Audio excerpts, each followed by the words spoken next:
இன்றைக்கி பார்த்தீங்கன்னா காலையில் எம்டி ஸ்டமக்கில் கருவேப்பிலை ஜூஸ் குடிக்க போகிறோம் ஃப்ரெண்ட்ஸ். அதுக்கு நல்லா கருவேப்பிலை உருவி நல்லா ஒரு கையளவு கருவேப்பிலை எடுத்து மிக்ஸி ஜாரில் போட்டு அரைக்க போகிறோம். வெறும் கருவேப்பிலை மட்டும் தான் போட்டுருக்கோம். அது கூட சீரகம் போட்டுக்கிறோம். 1 ஸ்பூன் சீரகம் போட்டுக்கோங்க. இதை அரைச்சி எடுத்துக்கலாம். தேவையான அளவு தண்ணி ஊற்றிட்டு அரைங்க. இங்கே பாருங்கள், அரைச்சி எடுத்தாச்சு. நல்லா அரைச்சி எடுத்துட்டோம். இப்போ ஒரு லெமனை கட் பண்ணி எடுத்துக்கலாம். கட் பண்ணியாச்சு. இதை ஈர்த்து எடுத்துக்கலாம்.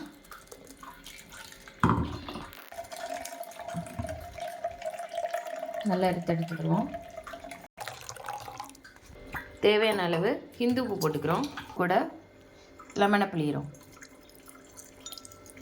பிழிஞ்சாச்சு.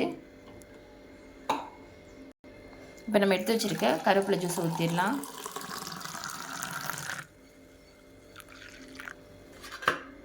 எவ்வளோ சூப்பராக இருக்குது பாருங்கள். காலையில் இது வெறும் வயிற்றில் குடிச்சிங்கன்னா உடம்புக்கு அவ்வளோ நல்லது. வெயிட் லாஸ்க்கு நல்லா ஹெல்ப் பண்ணும்.